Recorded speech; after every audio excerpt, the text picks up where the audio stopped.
Hello, everyone. I'd like to welcome you all for joining us for this panel discussion on Jewish identity and anti-Semitism, featuring a few folks who use social media to combat what they consider to be anti-Semitism in the media. My name is Karma Lowe, and I'm the Senior Associate Dean for DEI, Enrollment and Community Engagement here at the Columbia School of Social Work. I'm currently occupying Lenape Muncie land and want to acknowledge that I have the honor of being a guest on this land. I would encourage you all throughout the event, if you feel comfortable, to utilize the chat box to tell us where you're currently located. I have a feeling we have people all over the country and possibly in different parts of the world. Before we get started, I just have a few housekeeping items I'd like to share. This is a Zoom webinar, as many of you may be familiar with. So as an attendee, you won't be able to come on mic or on camera, but we invite you to use the chat box for reacting to comments or sharing information or resources. However, please be sure to use the Q&A function for submitting questions. This will ensure that we do not miss any of your questions and can ask them in the order received. And while we want to encourage engagement with our panelists in these topics, please do so respectfully and with good intentions. We acknowledge that any discussion about anti-Semitism has the potential to be tense or challenging, and that's okay. The perspectives of the panelists do not necessarily represent the viewpoints of the school. We do, however, believe that as an educational institution, we should make space for challenging dialogues and discussions and discourse. This discussion will focus on the personal experiences and perspectives of our panelists with respect to their Jewish identity and anti-Semitism in the social media space. In a few moments, I will introduce our moderator, who will then introduce our panelists to kick off the discussion, which will then be followed by a Q&A session moderated by Dr. Amy Werman, who is a full-time lecturer in discipline at CSSW. Dr. Werman also is chairing a working group on anti-Semitism that the school is currently developing. That group will be tasked with planning events throughout the year in order to maintain sustained conversations about Jewish identity and anti-Semitism. We encourage any interested students on the call today to complete a short interest form to be selected as a member of the working group, and my colleague Lorenzo will drop that into the chat box. I now want to turn things over to our moderator, Samantha Fried, who is a part-time faculty member at CSSW and is a full-time program policy and practice development director, that's a mouthful, Samantha, at JCCA, where she works on agency-wide best practice initiatives to advance, support, and improve the delivery of child welfare and mental health services to children and families throughout New York City. And Samantha has been working in the child welfare arena for quite some time. So Samantha, I turn it over to you. Thank you so much, Karma. And thank you everyone for joining us today. I'm thrilled and honored to be facilitating this panel with Ilana, Eden, and Jordyn. In the interest of time, they're just going to very briefly introduce themselves. Many of you joining are aware of them and their work, but I invite them to all come off camera now and just, Eden, if you want to start, and then Ilana and Jordyn. Sure, I got it. Thanks, Karma. My name is Eden Cohen. I wear a few hats and have for the past few years. I was a practicing entertainment attorney in Los Angeles, then turned to Jewish world. I started a Jewish media company right at the start of COVID called A Wider Frame, which I've been doing now since like late 2019, early 2020. About a year and a half ago, Noah Tishby asked me to come on as her senior advisor and chief of staff in her role as Israel's anti-Semitism envoy. So I've been doing that under the auspices of the Foreign Affairs Ministry with her and building out that role. And I'm also launching another Jewish media company in the coming months with Jordyn here. So I'll pass it to Jordyn. Hi, my name is Jordyn Tilchen. I am a journalist and an editor.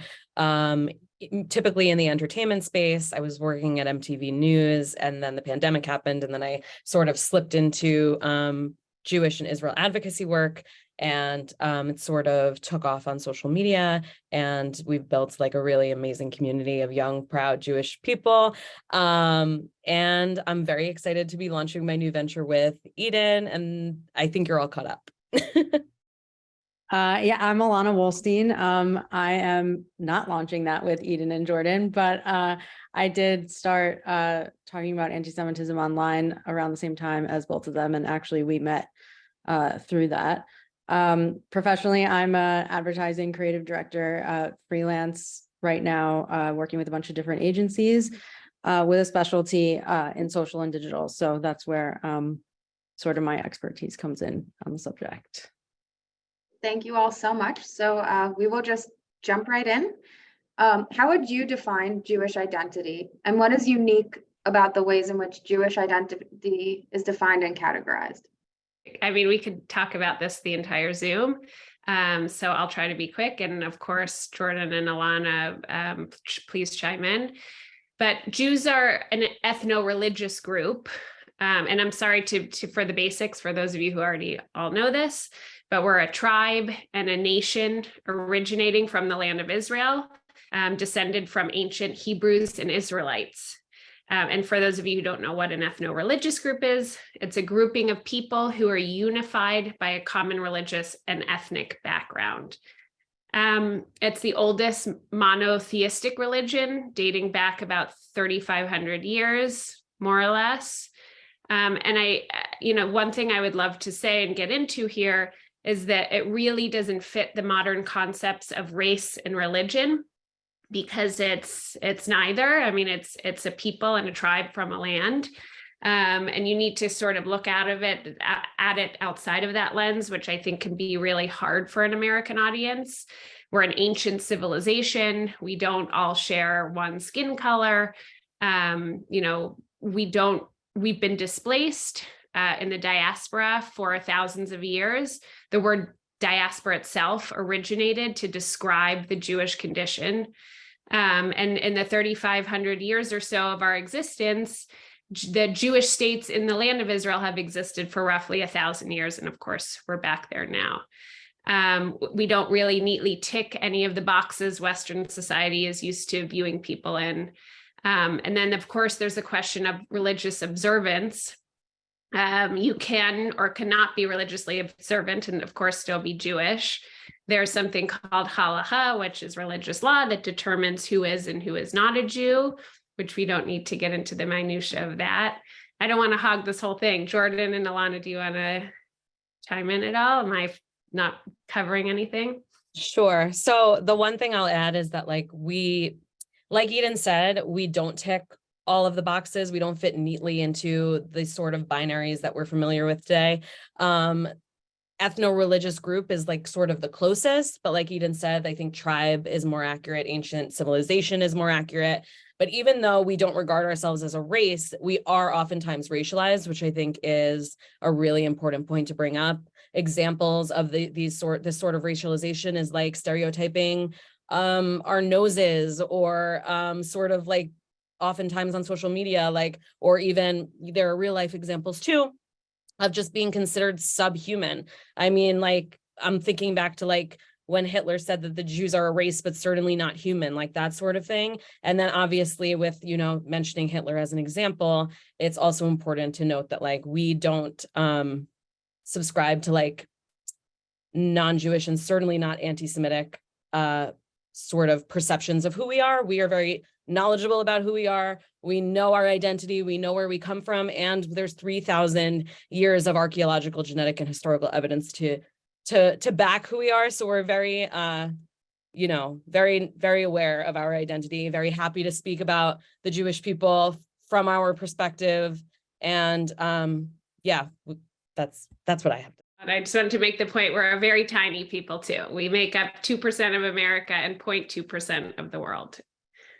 Yeah, I was just going to add that Jewish identity it's such an interesting topic because it's defined so differently, like in different parts of the world. I feel like, especially because in America, like people who aren't Jewish, have a different viewpoint and lens that they view certain things like identity and race and religion through. So I think that's just an interesting point to note that all over the world, it's kind of like there's differences on how outsiders kind of view what being Jewish is, but the Jewish people around the world, for the most part, pretty much, agree on the main points of what it means to be Jewish. Yes. And I think like one more note on this question, and I'm sure we'll get into it soon as well, but I think it's also important to note how Jewish identity can be misunderstood, politicized, or really even weaponized in the context of current day race and power discussions. And that's where anti-Semitism comes in.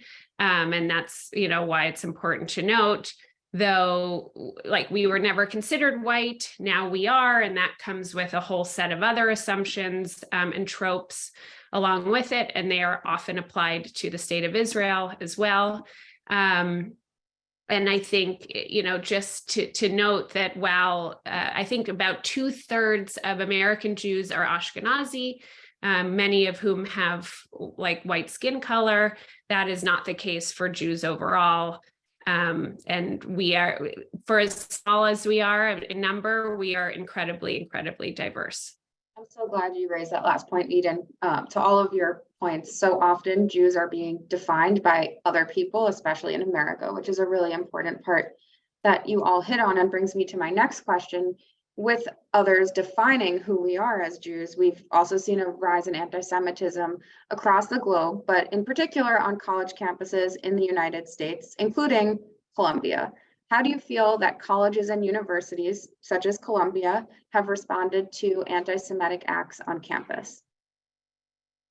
So related to what Eden was saying before, I think I just want to expound upon a point because I think it's important to answer this question. I'm talking about how tiny of a people we are. We make up 2% of the American population, but we're victims of nearly 60% of all religiously motivated hate crimes in the United States. And around 10% of all hate crimes in the United States target Jews, most target visibly Orthodox Jews and college students. So some stats that I pulled that I just want to read quickly. So hostility, including vandalism, threats, and slurs toward Jewish students on college campuses increased more than threefold to 155 incidents in 2021 from 47 in 2014. That's an ADL stat, and that was obviously 2 years ago, and it's only gone up from there. And according to it was a Lens for Campus Fairness, 95% of Jewish students and recent graduates feel that anti-Semitism is a problem on their campuses. And at least 80% have experienced it personally. So I think for us, me, Eden, and Ilana have discussed at length, we are all proponents of the IHRA definition of anti-Semitism. It's sort of the gold standard of definitions. It sort of identifies like all of the contemporary manifestations of anti-Semitism from the far right to the far left. And because it's very important for us to acknowledge that anti-Semitism exists across the political spectrum, Jewish students on campus are getting it from both directions. And so I would say I'd love to see more campuses adopting the IHRA definition. And yeah, I mean, I'd also like to see universities hire staff that truly create inclusive environments. I think lots of times young Jewish people walk into spaces that they feel like align with like all of their progressive values, and they're really inclusive and amazing spaces. And then they get there and then they realize that there's like a tinge of hostility towards Jewish people, particularly Jewish people who are Zionists and openly pro-Israel and who understand and feel the Jewish connection to Israel, because as we had mentioned, we are an ancient civilization from the land of Israel. I would also say to make sure that Jewish groups on campuses and caucuses are not only represented by fringe members of our community. It really is a fringe ideology within the Jewish community to be anti-Zionist. Zionism is a central part of Jewish identity. So to make sure that all Jewish people are included, that there's no litmus tests applied to certain students based on, it's really not appropriate to make Jewish people sort of denounce such a central part of their Jewish identity. So just being more mindful of that moving forward, I would say would be really nice to see. No, I was just going to echo all of that. I totally agree. And just to zoom out for a second, as Jordyn said, colleges and universities are in large part one of the worst purveyors and incubators of anti-Semitism and anti-Semitic thought, masked as either education or social justice. And it's a huge problem. And there's statistic after statistic after study that is saying that Jews are hiding their Jewishness on campus, that hate crimes against Jewish students are at an all-time high. I think something interesting that, I've over the past year looked at a ton of data and a ton of research and a lot of these studies. Brandeis University has been doing a lot of studies into the campus setting. And they found, their findings are pretty basic and ones that we probably can already feel and know, but it's worth repeating, which is, on many campuses, anti-Semitism exists definitely on a wide range of college campuses in the US, but in the coastal schools, it appears that the high rate of anti-Semitic harassment is largely driven by hostility towards Israel. And they have found that one of the strongest predictors of perceiving this hostile climate towards Israel and Jews is the presence of Students for Justice in Palestine groups on campus. And this is just research they've done on a handful of campuses. The Midwestern schools actually show more traditional anti-Semitic attitudes, like more right-wing sort of tropes. But I just thought that was an interesting thing to note. And then, of course, what Jordyn said about IRA, with other marginalized groups, with every other marginalized group, we allow them to define their own experience of oppression. But it seems that with Jews are the only group who we're constantly told that we're wrong, that we shouldn't be able to define what we experience, and that the way we have defined it, using the IRA definition, which, by the way, is the leading definition, which most groups, most Jews across the board have adopted, that we can't have that. So, and just one more note about IRA, it's the result of decade or two long, year-long democratic decision-making process involving governments, intergovernmental bodies, parliaments, scholars, society leaders, academics. And it's really empowered many in academia and governments and corporate culture, you name it, to address and make policy and education about the rise of anti-Semitism. It really can do a lot to train DEI administrators, to train professors, to figure out how student, handbooks should look, how campuses should really deal with anti-Semitism. So that is super, super important. Cannot stress that enough. The only thing I would add to all of that, which I think are all great points, is that I think something that is a challenge on college campuses is that a lot of times, as Jordyn mentioned, there's really a limited perspective of Jewish voices that are kind of shared and platformed. And I think something that universities can do kind of to combat that is to welcome, all the different voices that kind of exist in the Jewish community. And that means, not banning certain speakers based on their beliefs or how they feel about Israel, for example, or anything like that, as there's, plenty of speakers who are brought onto college campuses that many Jewish people would find extremely offensive and dangerous and threatening, honestly, to be on campus. So I think that's one thing, not caving into some of the pressures of what people might, protest against. And then also, I think being harsher on some of these things that happen on campus that really are hate crimes at the end of the day. I mean, some of the, vandalism and things in spaces around campus that are some of the very few spaces on campus that Jewish students even feel safe. Hillel and, places like that, Chabad, where, if they just assume, they're evil Zionists or whatever, and, take out some of their frustrations on maybe what's happening around the world on, innocent Jewish students who are just, trying to live their life as a Jewish student on college campus. So I think, really making it clear that those things are not okay is probably an important step. And I think, to your point, Ilana, we should just bring up that, we faced some trouble trying to get this Zoom panel done. I mean, originally it was supposed to be in person. There was a lot of pushback. And I think on the most basic level, by not letting us have a voice or trying to censor our voices, saying real things, against what people are led to believe about anti-Semitism, like to censor our voices is the first step in fascism, right? And to not be able to challenge one's own belief system, it's really problematic. So it's like, that is something that we're seeing a lot on college campuses. It's like, it's happening so much that it's hard to even keep up. And a lot of people like really don't want to speak up about the basics of what they feel their own marginalization looks like, because they're afraid for backlash. And we've heard about students like not passing classes, or certainly violence on campus. It spans the spectrum, but it's really disturbing.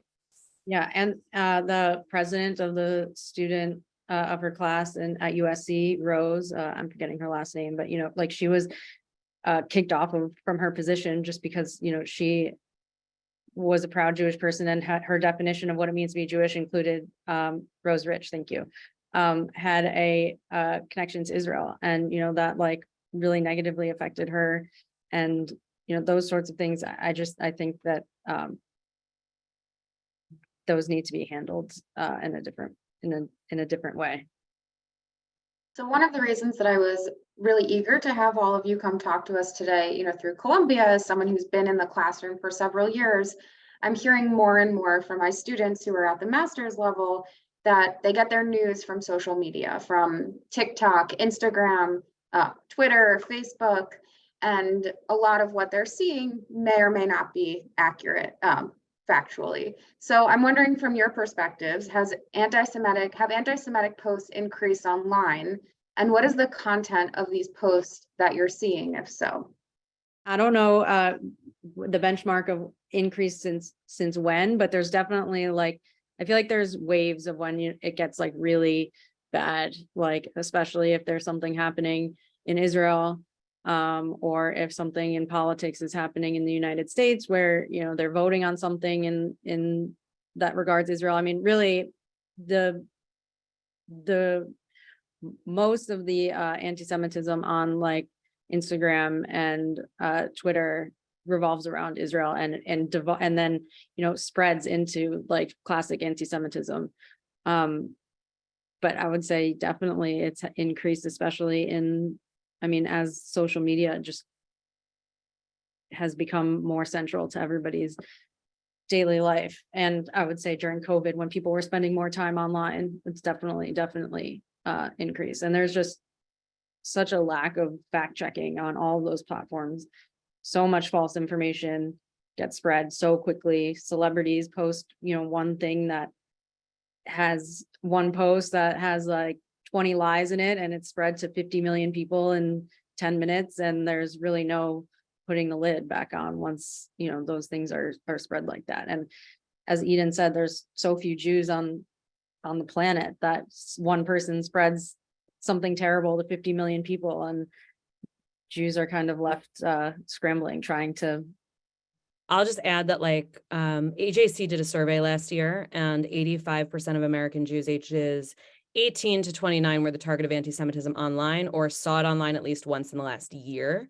So we're certainly seeing it. I mean, since the start of my advocacy work, I guess, I've definitely felt an increase. It feels like it's just getting so much more intense. I mean, I think we've all developed personal mechanisms for how to deal with how overwhelming it can be at times. I mean, it's in your DMs, it's in my DMs at least. It's in my Twitter replies, it's in my Twitter feed. It's literally inescapable. And that's sort of the hard part of, I think, doing this work, is sort of putting yourself out there as a target for that sort of content. Also, there's social media algorithms now on TikTok and on Instagram, and it's like if there's anti-Semitic people who are showing interest in these topics, they're going to continue getting fed content that is similar, and they're going to fall deeper and deeper into the rabbit hole of anti-Semitic conspiracy theories. So it's really, really dangerous. It spirals really, really fast. And the anti-Semitism on social media runs the gamut politically. So there's right-wing anti-Semitism, there's left-wing anti-Semitism, and oftentimes there's anti-Semitism that veers into both territories. They borrow from each other, age-old right-wing tropes about Jewish people, and power often applied to like Zionists in Israel from a left-wing perspective. So I see a lot of that on social media. I think a lot of younger people who end up sort of exploring this very dark side of the internet and start espousing these beliefs don't realize that these are like age-old 3,000-year-old conspiracy theories that are being like mutated and given new life, and it's nothing new and it's all the same and it all leads to the same dark, horrible place. And yeah. I just saw in the chat, Caitlin, that's definitely a really good and important point. And I'll just reiterate it so everybody can hear in case people aren't reading the chat, but no one, including us, is saying that Israel can't be criticized. Actually, Eden is probably one of the most critical people of Israel that I've ever met in my life. She knows more about Israeli politics than I even know of American politics, and I feel like I know a lot. So yeah, no one's saying that at all, but the lines definitely get blurred quite often. And then another point I'll make just about like increasing anti-Semitism on social media is that social media itself has kind of become this platform of performative activism where people want people to know, they want to feel like people think they're a good person. And sometimes doing that, they share things that aren't true, but they're sharing it because someone posted something that said, you're not a good person unless you believe this. And these binaries that were put into and like, good and evil and spreading that stuff. I think that's also been like a really, really difficult thing for anti-Semitism because a lot of times people aren't even reading every word of what they're posting and resharing. So. Yeah, and I think again, it comes down to defining anti-Semitism and really how important it is. And we utilize something all the time called the 3D test. And by the way, and to Ilana's point, like, we're all critical of the Israeli government and we all should be. That's how you try to make political change for the better. And certainly, like when we talk about anti-Semitism, we're not denying anything for the Palestinians. That it really has nothing to do with it. And utilizing a definition, which we all should be getting behind, we often use the 3D test, which was created by Natan Sharansky, which says if you're demonizing Israel, delegitimizing Israel, or holding Israel to double standards, that is when you can tell if it's anti-Semitism or not. And I think it's important. It's important to remember that again, and always sort of go back to a definition that we have collectively, in large part, adopted and are standing behind in advocating for this. So I think the other thing I wanted to note, again, I have like research study after research study, and they all kind of loop in my head all the time. Research by Israel's Diaspora Affairs Ministry has found that on any given month, where they started collecting data since the May 2021 conflict, which is when we saw a huge spike in anti-Semitism online. They found that in any given month, nearly 3/4 of all online anti-Semitism, and that's including dark web anti-Semitism, which is typically what one would think right-wing, Holocaust denial, tropes, that kind of a thing. They found that 3/4 takes the form of anti-Israel hatred, utilizing the IRA definition. So it is explosive, and that is what we're seeing online for the most part on social media. And of course, as Jordyn said, a lot of the tropes, many tropes are used at once: right wing, left wing, Islamist, sort of like all types of anti-Semitism now are sort of all grouped together, and one statement can be multiple types. So I think just noting that, and then I think there was one more point I wanted to make here, but that's it. Social media platforms are driven and profit off of hate. And I think Jordyn was starting to say this. So, and this is a larger discussion for policy on social media platforms, but they profit off of it. So until they stop profiting off of hate, we're gonna see it. And of course, they say they have policies on the books, and I've talked to many people who've worked for many companies about the same issue. But the bottom line is, it's like it becomes about driving traffic and conversation, and that's what does. Hate is way more profitable than anything else, and certainly lies too. So I think that's that's a policy discussion about how we regulate these companies and how much transparency there is. But I think that's something worth noting as well. Yeah, it also manifests itself in maybe not even the information that people are sharing, but in the attacks that Jewish voices receive, from like the wider social media landscape. I mean, like all three of us have had our accounts frozen or, temporary deleted, or, and that I almost any Jewish person I know that posts about this stuff has had that happen to them, which is another huge problem because, we're outnumbered by quite a large amount, and, getting mass reported for sharing something that people might not agree with shouldn't result in, silencing like that. And it's happened to every Jewish advocate that I know at least once. Yeah. And I also want to just bring it back just a second. I know Eden mentioned Natan Sharansky's 3D test and the double standard aspect of that, and criticizing Israel and when that veers into anti-Semitism exactly. And I think obviously, we're all extremely critical of Israel. We've made that clear.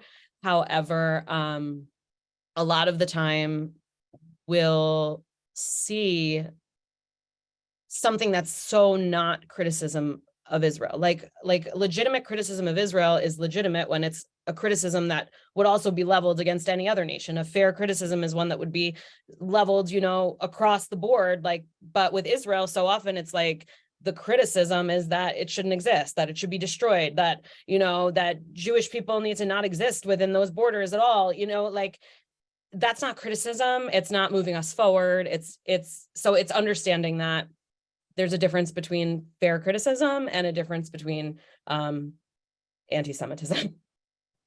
So I know for me personally, I started following all of you on Instagram as well, and that's where we connected to put this panel together. But I started, in conversations with a friend of mine who I see is actually one of the participants now, about we weren't seeing reports of anti-Semitism in the mainstream news. We weren't seeing things that we read on your accounts that were happening in the US or in Israel or just anywhere around the world. And that's where we were finding out about just how much anti-Semitic hate crimes has increased in the US. What else have you noticed about anti-Semitism being reported or not reported in the mainstream news as compared to social media? I'll say that oftentimes it's underreported. Like I said, we're 2% of the population, 60% of religiously motivated hate crimes. It's just completely disproportionately unreported. On social media, it's often downplayed. We'll express our concerns as the Jewish community, and we'll be told that we are perpetual victims, sort of stuff like that. Like people don't really take it seriously. It feels like a lot of the time on social media, and it's very, very painful, especially for young people, especially because young people are on social media so early. So the first exposure that they're seeing to these topics are they're being told that their experience isn't a real one. And it can be very painful and very confusing as they get older and cause them to reject aspects of their Jewish identity. And in the news media, it's often very frustrating because our community is very typically used as a political football. Anti-Semitism itself predates modern left-wing and right-wing political parties. So it's an issue, anti-Semitism across the board, truly a baseline issue in both parties. Anyone who tries to tell you that it's solely a right-wing issue is just simply lying to you. And an example of us being used in this scenario where we're sort of a being used by politicians is like, there was a recent example of like Ted Cruz was accused of anti-Semitism, and then he sort of deflected by saying, hey, but AOC was anti-Semitic this time. And then nobody's actually solving any problems, and Jewish people are just in the middle like, okay, but yeah, everyone's anti-Semitic. So what are you doing? Give us some solutions. Like, are you, it's just and it always comes down to this, and it's very frustrating for a small group of people who want to feel like our concerns are heard, but really there's just a lot of finger pointing. Naomi, I think that's like an awesome point, talking about, you know, what types of anti-Semitism is reported on and what's not. I will say, like, to Sam's original question, like how often it's really reported, I do think that it has gotten better actually on the mainstream news. I think that it's become such a big problem that they can't continue to ignore it. So I have seen, you know, some specials on CNN, and, you know, actually a lot of their anchors are Jewish. And so I have seen that they've, you know, mentioned it a little bit more often. I think one of the problems is, like you said, what types of anti-Semitism are reported and what types aren't. I think like there's a lot of hate crimes and a lot of, you know, physical dangerous hate crimes that happen to visible Jews that are not reported because they are, you know, not necessarily seen as, you know, maybe as important to report on mainstream media for whatever reason. And I mean, there you could report on hate crimes against visible Jews in Brooklyn every single day if you, you know, if you really wanted to. I mean, something really, it happens every day. But I will give, you know, a little bit of credit to the mainstream news, where I do think that they have, you know, increased their mention of it, talking about it as a real problem. But yeah, it's still selective. And then a lot of times it's also kind of an afterthought. It's like added on to something else. It's like, oh, this mass shooter was, you know, blah, blah, blah, blah, blah. Also, he was kind of anti-Semitic. It's like, no, his entire manifesto was anti-Semitic, and he's a white supremacist, and Jews are one of the main people that are hated by white supremacists. So I think a lot of times it's kind of, you know, underestimated how deeply ingrained and how big of a problem it really is. Like, maybe that person didn't go shoot up a Jewish school necessarily, but if you read what's leading them to get there, it's a lot of anti-Semitism. Yeah, and to that point, Ilana, you just made me think about the Texas hostage situation. I don't know if I'm sure everyone remembers that in recent history, where a man held up a synagogue, and you had the FBI on mainstream news saying this is not about anti-Semitism, without even knowing. They said this is definitely not about anti-Semitism. It always starts that. It's always at first. They jump to that first. Yes. So it's, you know, certainly, again, it's lack of education. It's lack of literacy about how to talk about these things. It's lack of knowledge. I had someone message me last year who had their restaurant. They have an Israeli restaurant in, I think it's Los Angeles, with swastikas spray painted on it. And they told the cops that this is an anti-Semitic crime. And the cops didn't understand how it could be an anti-Semitic crime. So it's like, and that couldn't be more obvious, but I think it's just a serious lack of education on the matter. And again, this is why it's so important to have definitions in place, to be able to say, okay, this, and to have education in place, and certainly in law enforcement. And in the Jewish community, of course, we make up the majority of religiously based hate crimes, which is actually not even correct, because we're more than a religion, so it's more than that. But in any event, we're totally unreporting when it happens in our community. So that's one thing, even though we still make up a majority of it. And there's really lack of education in law enforcement and otherwise. But to Ilana's point, I do think the media has caught up. And I think probably all of us got into this work because of the lack of media coverage of this. And it was just like, we're just going crazy. We're seeing it happen, but nobody else is. And it sort of feels like we're living in an upside down world, and we're trying to do our best to impart that knowledge to other people. And I think the other thing to note is, most young people aren't getting their information from traditional media these days anymore. They're getting it from social media, which is why it is so important, number one, to have social media platforms have policy in place.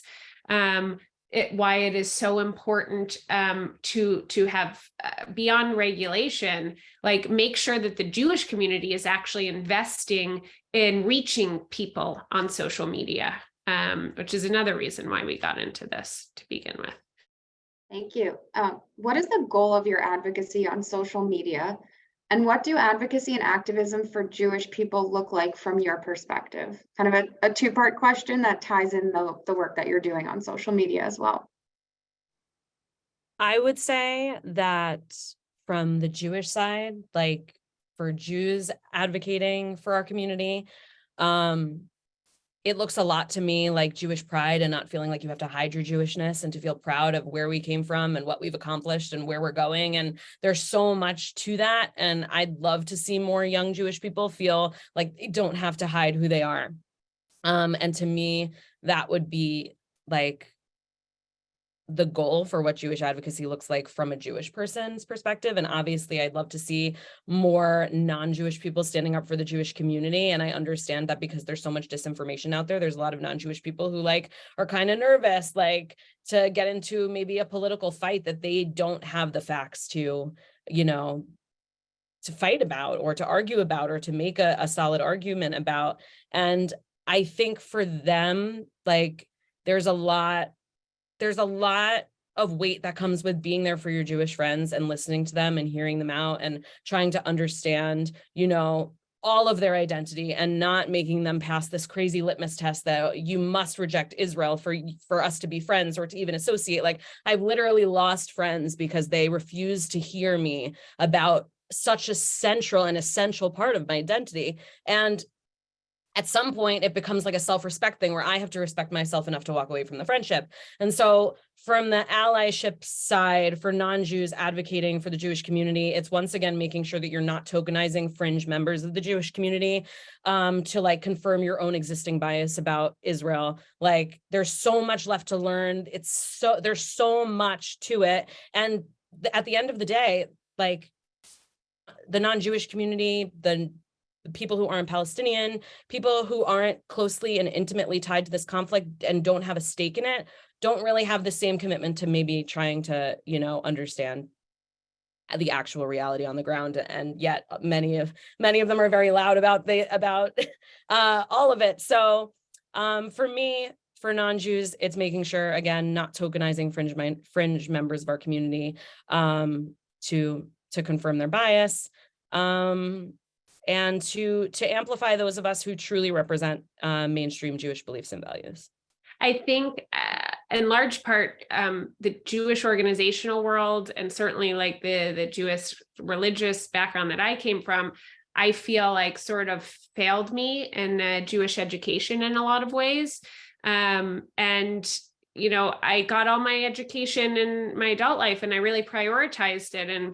But I sought it out myself, and I can see that these problems still exist with education in the world. And of course, that's living in the diaspora. You're not, and living sort of in an assimilated life to the extent which I think Jordyn, Ilana, and I all come from, or less so from the insular Jewish neighborhoods, like a lot of other people might be. So, why I created a wider frame is to really just to educate people and try to reach the people that I felt like were like me, that just weren't being served by the institutions that existed. And, of course, I'm also a traumatized granddaughter of a Holocaust survivor, which is something that I wanted to bring up earlier in the discussion, because I think so much of Jewish identity too is about inherited trauma, intergenerational trauma, and that's something that's not really studied or discussed enough either. And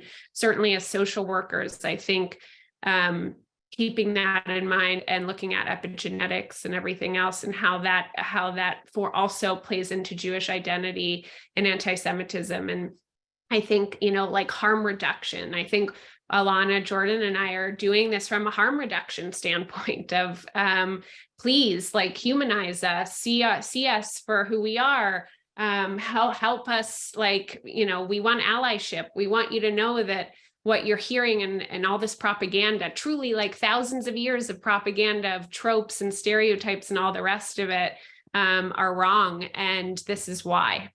I agree with the harm reduction point. I mean, I think that's really why I started it. I was like, honestly, I was freaked out by everything I was seeing. I was like, I can't just sit here and not do anything about it. But I also think the three of us are in a little bit of a unique position where we might fit better some of the stereotypes of what people, do consider Jewish people to be. And so I find that using our platforms to also educate on how diverse the Jewish community is, trying to platform and create community with all different types of Jewish people, all different skin colors, all different, religious observance. I've met so many people through this, and I think that's been a big thing for me, is educating people, because I think that there's really a lack of understanding on what how on the diversity of the Jewish people, to the detriment of the people's overall understanding of what it means to be Jewish, and also just the community at large. I'm so glad you mentioned harm reduction. As a social worker, and we're presenting this through the Columbia School of Social Work, harm reduction is such an important part of the clinical work that we do as social workers with individuals in so many different communities, which is a perfect segue to my last question before we switch over to the Q&A. There's a lot of great questions in the Q&A and in the chat, but I've noticed as a social worker, as a social work professor, that too many of my students, even my colleagues out in the field with decades of experience, have made such a significant effort to educate themselves about all peoples and all identities, especially over the last few years, with movements and pushes for people to do that, which has really been wonderful. And people are advocating for people who don't look like them, who identify differently for them, except when it comes to Jews.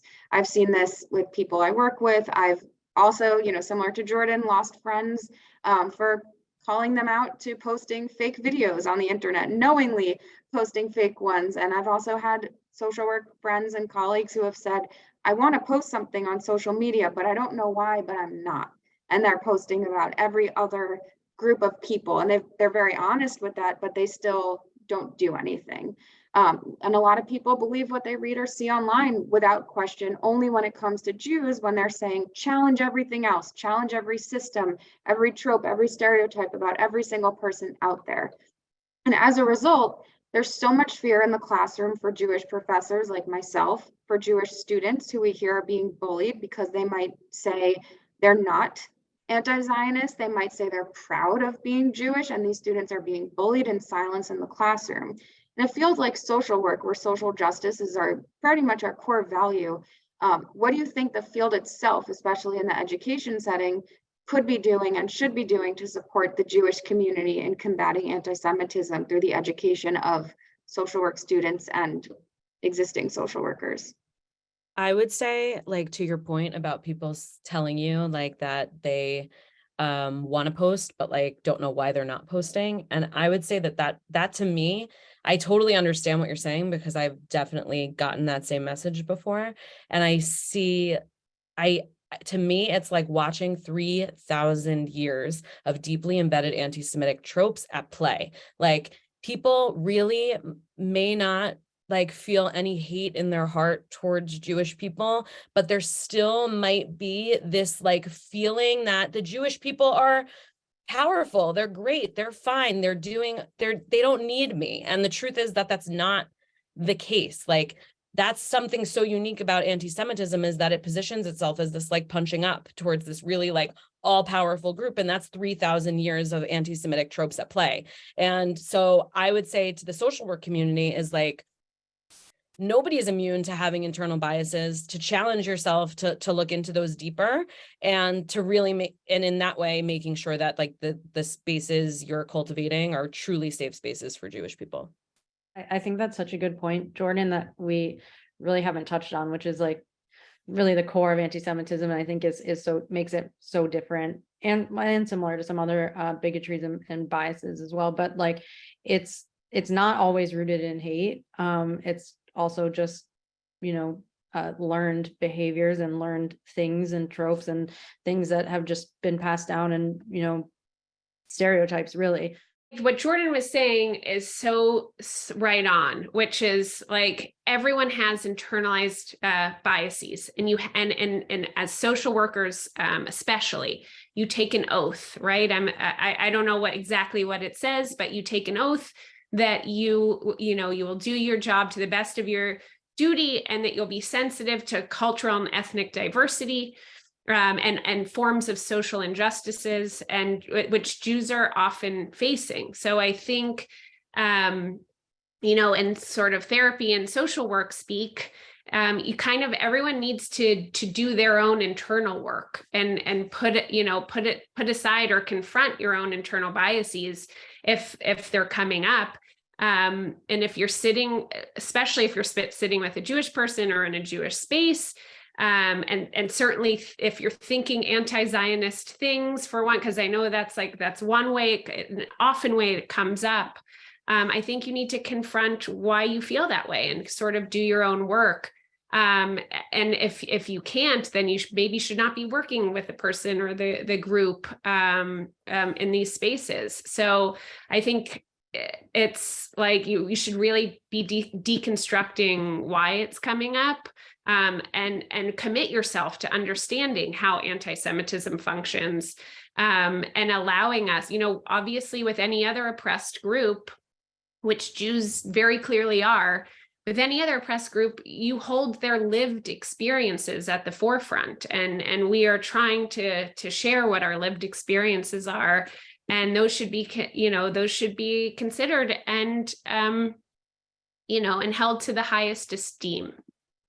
I'll just quickly add to that because it just brought it up, that like so often it feels like when we do get non-Jewish support, it's usually like for like Jews who were already, victims of anti-Semitism, who were, murdered, brutalized, etc., whatever it is, and non-Jews can tend to like take the lead by talking about, just like a historical event in which Jews were oppressed without maybe consulting a Jewish person, or like there could be a Jewish person sitting right next to them, a living Jewish person who's experiencing anti-Semitism today. And it's like a lot of times like the allyship that we'll get is like talking about it as if it's past, as if we're not even there yet, as if the Holocaust could never happen again, as if this is not a problem anymore. And the truth is that anti-Semitism is at an all-time high since the Holocaust. And there are Jews alive right now who are willing and able and screaming into the void to tell you about their experiences,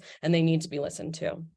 I think that's a good point what Jordyn is saying too. I think from like from the standpoint of a social worker, I think a lot of times social workers are working with patients or clients one-on-one. And I think part of that, it's important that what both of you said, that these biases are checked, and that you're not going into a session with a new patient or something that if you hear them mention their family in Israel, you're not automatically discounting them and thinking that they're like an evil person. I mean, that's and I think that is, unfortunately, that's not uncommon. So I think that it's really, really important. I think that like, especially, social workers and, therapists and people who work with patients one-on-one, it's, I feel like need to be kind of the pioneers in that a little bit, and really making that an important thing because Totally. And to your point, Ilana, like I know many Israelis at this point who won't even disclose that they're Israeli because they're afraid. Beyond being physically at risk, they just don't want to deal with what comes with it, what the assumptions and everything else. And because of deep-seated xenophobia and anti-Semitism, that has existed for thousands of years, but is now certainly with the reestablishment of the state, is showing up in these ways where every trope that has historically been applied to Jews is now applied to the Jewish state, and even more, and certainly with the American race lens, the white power, racism, colonialism, like these sort of tropes are also put onto Israel as well. So. I mean, but not even just Israel, like even sometimes I'm sure there are patients. I mean, I, have been hesitant sometimes with a new therapist to even mention that I'm Jewish right away, even though my last name kind of gives it away. It's not something that I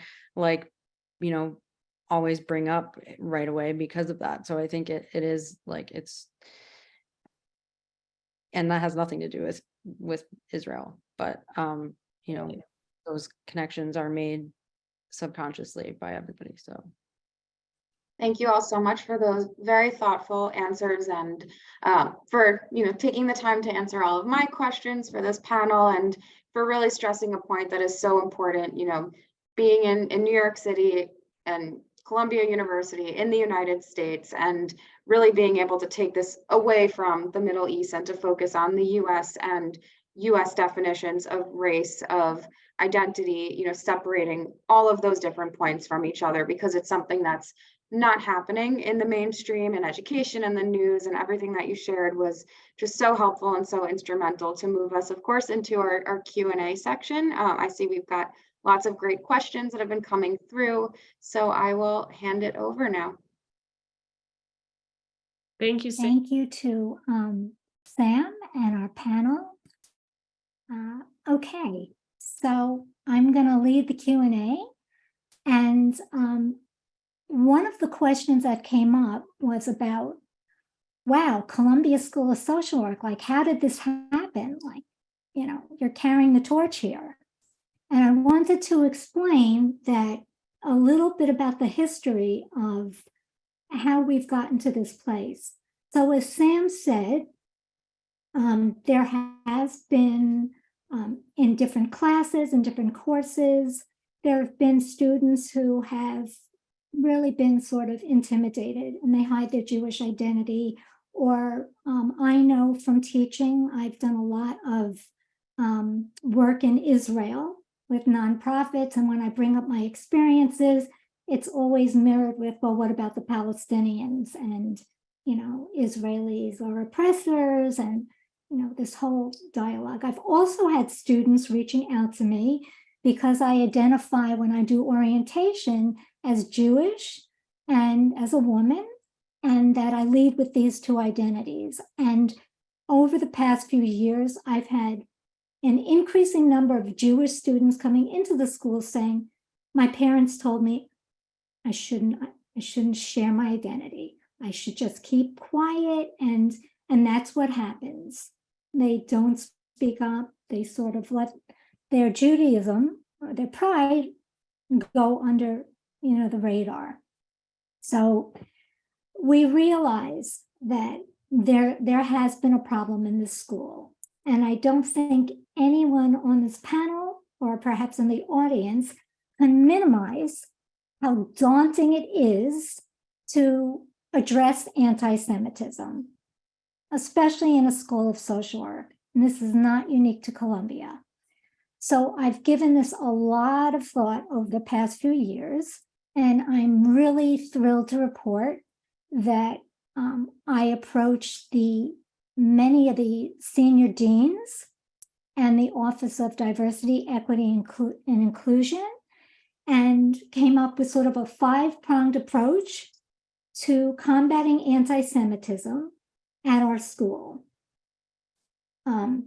This is one of the prongs in terms of, educating whoever is on our Zoom sessions, doing panels that are going to be like I said, educating people, as Rabbi Fish did when he presented in April. Also, we have some, just throw this out quickly, but we have a famous photographer, Zion Ozeri, who photographs Jews all over the world. And his big question is, what do Jews look like? What is our identity? And we will be having an exhibition at our school for about 7 months with QR codes, so that whoever walks through that building, and hopefully people outside the building will come, they're going to learn about Jewish identity.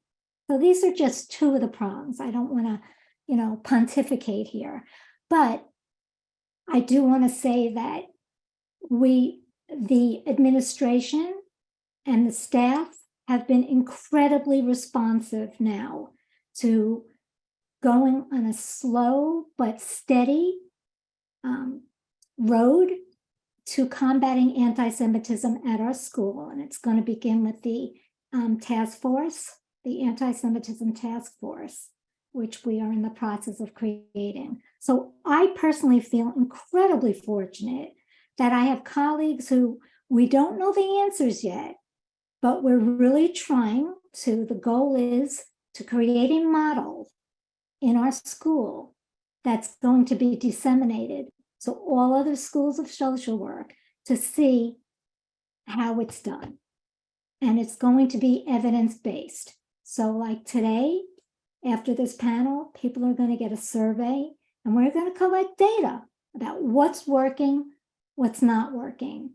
And I really like, Eden, your approach using data, because I think that's critical.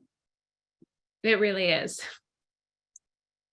Okay, so I hope that answers the question. I guess we'll see in chat if people understand sort of the history of this. And we're new at this game. I think everyone's sort of shooting in the dark, trying to figure this out. But what I care about is that my school is committed to this. And I feel great about that. Okay, so let's go to our questions. Here we go. So one question is from an anonymous attendee, and it says, when people post anti-Semitic, anti-Zionist, or false things, what have you found is the best thing to do? Respond with facts, not respond at all, call it out on your own account, etc. And I just want to piggyback onto that question, since my whole thrust is doing evidence-based interventions. I'm going to ask the panel, on your social media platforms, what are you doing that you know is effective? How do you know you're making a difference? I think one of the ways is, we've grown followings, which I think is indicative of, people are finding value in some of the things that we're saying. I think I wish I could say, I had evidence of, changing people's minds as much as I would like. There's definitely been some of that, in DMs and stuff, people really like announcing that they have changed their minds. But I think the most effective thing is inspiring other people to speak out and educate themselves. And I think like I have countless evidence of that and messages. And we've all kind of done a bunch of polls too, which has on our accounts, which obviously, the data is skewed because our followers are our followers, but it definitely gives some insight into what they find valuable. I would agree. I think I wouldn't be so narcissistic to say that I don't think anybody on any of us think that we're going to solve the problem on social media, and that together the three of us or however many Jewish advocates there are on social media can single-handedly solve the problem of anti-Semitism. It's existed for literally thousands of years. It's not about, for me, it's not about solving it. It's more about creating a community and making sure that young Jewish people know that there are safe spaces that exist for them, where I hear their concerns, I know their concerns, and I feel the same way. And like, we can connect over that in a way that doesn't feel like maybe they weren't able to connect their Jewishness in a synagogue. Maybe they needed to see somebody just like them on the internet. You know what I mean? And so that's sort of like the role that I feel like I play on social media, is like, sort of like, sometimes I could be your best friend, or sometimes I can challenge you and be the devil's advocate on your shoulder and challenge you to see something from a different perspective. And that's sort of how I know that their success is, because I'm getting a lot of feedback every single day. I'm getting a lot of messages. I'm getting people sharing their thoughts. And sometimes it's so overwhelming that I feel like I can't answer all of it, or it gives me a lot to think about. And a lot of the times I'm shifting my perspective. So it feels like a real, like, robust community that we've built online, and it feels like it's only getting bigger. And so that to me is how I measure success. But in terms of how to know when to respond, to me, there's it could be very clear when I see a comment or a message that somebody's not interested in learning, or somebody's just interested in sort of berating me or making me feel small, and that they're not going to change their mind. And so a lot of the times those people are just sort of like a waste of energy and mental space for me. And I'd much rather focus on talking to the people who approach me with genuine questions, willingness to learn, even if they're skeptical, not so sure how they feel about one thing or another thing. I'm happy to have those conversations with people who seem like they're willing to learn. So it's learning to decipher who's asking you a question in bad faith, or who's commenting in bad faith, and who genuinely wants to learn. Both what Ilana and Jordyn said are true for me as well. Certainly, I think like the number of followers and the number of people with much larger platforms than we have, who share our messaging and who share our facts and data and news media updates and history. And, we make content that spans the spectrum of everything. So we're certainly getting a lot of views. We're getting a lot of feedback from the community that we have all built, that it's so helpful, and they're so thankful that representation really matters, and that the visibility really matters of the facts, and just having like a Jewish pride sort of movement in all of it. What I will say, which I think Jordyn mentioned as well, is I don't know, anti-Semitism is it's such a successful thing and politicizing it, right? And it's existed for so long. And the reason that it still exists is because, politicians and celebrities and whoever it is can use us as a scapegoat and can use us for their political purposes. And of course, like in social media, as I mentioned before, hate really sells. So it translates to money too. So for these reasons, it's really insidious, and it's very, very hard to try and make a difference, especially what Ilana said before, we're such a small number. You have people with millions and millions of followers posting libels and lies and just horrible things about us that it's hard to keep up. But I think, and I won't speak for all of us, but I do think to some extent we all feel this way, that we are focused on the Jewish community. We wish that we had larger, and we broke out of it. And I think we do often, like, celebrities will share us, even non-Jewish celebrities will share us from time to time. And I think we break out of that echo chamber. But we're seeing, again, what the data is telling us is that we are losing a lot of young Jews who are increasingly harboring anti-Jewish sentiments about our people, about Israel, and who are rejecting sort of the very essence of who we are.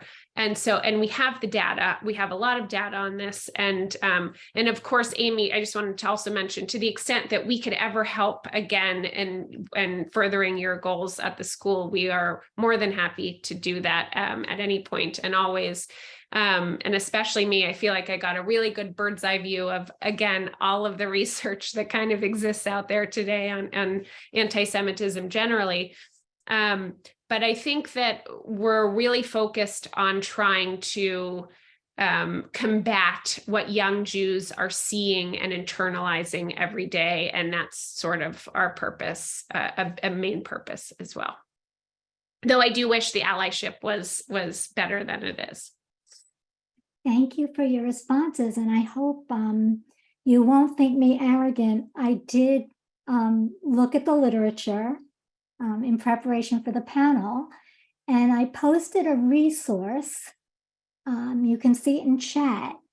They're at Indiana University, and I think the audience would be interested in this. There is the Institute for the Study of Contemporary Anti-Semitism. And they have a research report on best practices to combat anti-Semitism on social media. And Jordyn, you had said, look, I don't engage with people who are just so set in their ideologies and their thought patterns. I know this is not going to be fruitful. And you knew that, I guess, intuitively or experientially, but that was borne out in the study. So I would encourage everyone to take a look at it. It's an excellent piece of work. I'll definitely take a look. Thank you. Yeah. Okay, so let's get to more questions. So Carolyn Fine posts a really interesting question. She says, I'm wondering if the inclusion of a critical analysis of how anti-Semitism works to uphold white supremacy might be an effective way to get people to shift their focus away from Israel-Palestine. It's clear that Jews don't really count. They just think we're the most powerful kind of white people. But if we can help people understand that anti-Semitism is at the core of the white nationalist movement, replacement theory, maybe something can shift in terms of getting SJWs. What is SJWs? To take anti-Semitism seriously. Is this a tactic that's been tried? And I'm embarrassed that I don't know what the acronym is. SJW stands for social justice warriors. So it's, sort of in the context of people who just take on social justice causes to make themselves look better. I think I probably just got fired. Okay. I think it's a very good question. I think we're often asking ourselves and strategizing, how can we sort of rebrand this, or how can we express or educate to others how what they're trafficking in is much more insidious than they even realize overall. And and also getting people to care. And, I shouldn't be so cynical. Sometimes I'm not, sometimes some days more than not. But it is a great idea. I think that one of the biggest problems is that people who traffic in anti-Semitism on one side of the political spectrum reject that it exists, or that they are trafficking in it in another way. So I do think, and that's something we all try to do, is to, we often try to share resources that show exactly how trafficking in one type is, much like trafficking in another type of anti-Semitism, and how they're all blurred at this point. They call it the horseshoe theory, right? That the far left and the far right often come together, and they do, and they share tropes, and it's easy to see that even with, I just don't think, I think that, and something else we haven't discussed is how well-funded anti-Zionism is, and how it's been growing on college campuses for decades at this point. And it's really, really, it is so big. It's hard, and you have people like Bella Hadid, who will post blood libel about Jews, and terrible things that are untrue about Israel, and, you know, anti-Semitism per the definition of anti-Semitism, not just us calling it, but really, you know, it is. And then making posts saying, I'm not an anti-Semite, or when something happens with white supremacists or otherwise, she'll take a stand against this. So it's just an absolute rejection that they might be trafficking in one type, or that it's very similar to, you know, the far right, if they're sort of on the far left. But it's something we try. Yeah, I think we definitely try. I think, as Jordyn mentioned, it's a problem way bigger than one that the three of us or any single person on social media can solve. I think really such a big problem, and it's something that's happening, you know, in some of these new curriculums that are being created, like this new one, ethnic studies curriculum that's in California. You know, there are educators who are actively, you know, ignoring the fact that Jews are, you know, anti-Semitism, anti-Jewish hatred is such a big tenet of white supremacy that they've kind of retold the story. So if we could change it, I mean, it would require, and it's super important, but it's going to require like a paradigm shift and you know, like really big movement and, you know, policy changes in how we talk about this stuff, because there are people who are, you know, pushing that through as we speak. And, you know, the more students, the whole state of California and public schools, that they learn that Jews are not victims of white supremacy, you know, you're going to see that reverberate for decades. So it would be nice if we could, like, you're right, you're dead on with your question. It would be nice if we could if we could do it. That's like, I think a huge problem.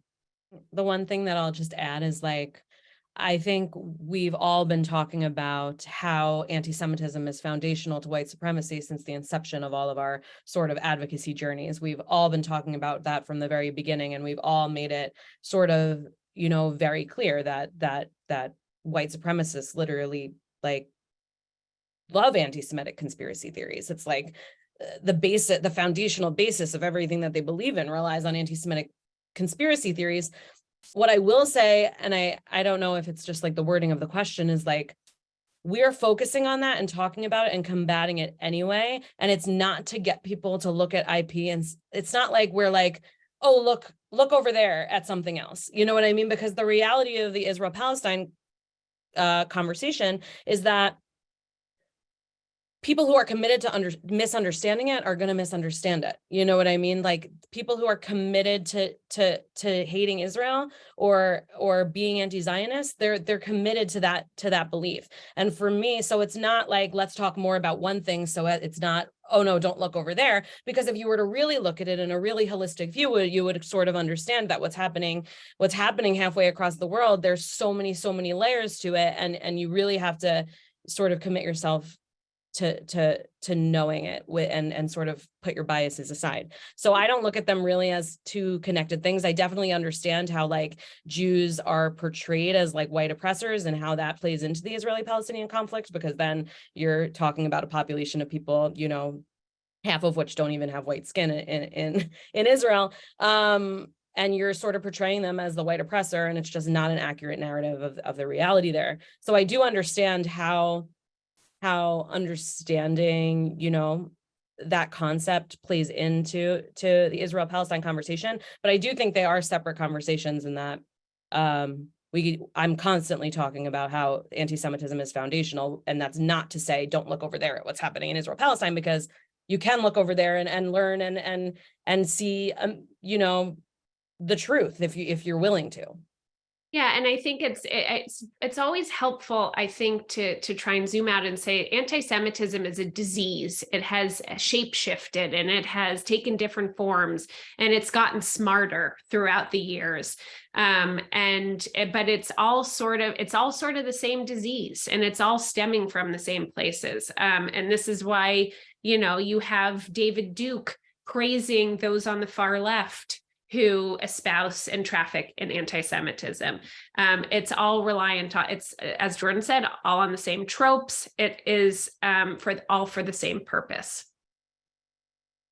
Well, I guess we've reached that point in our webinar where we're going to wrap up.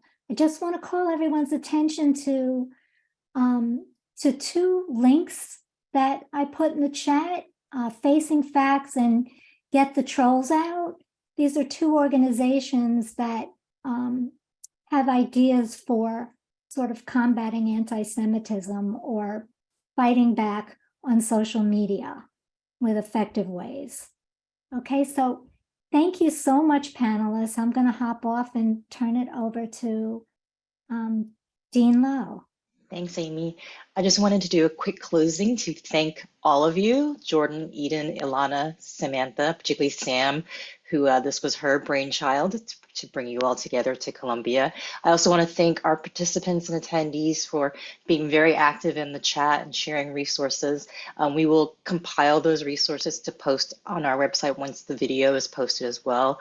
I'd put this in the chat box, but just in case you all didn't see it as panelists, it takes about a month for us to get our videos captioned. And then once they're captioned, we post them on our DEI media archives, and we're happy to reach out to you and let you know once it's live in case you wanted to share out the link. So yes, thank you everyone. And yeah, it's been a wonderful conversation. Thank you so much for having us. Thank you so much. It's been a pleasure, and we really appreciate it.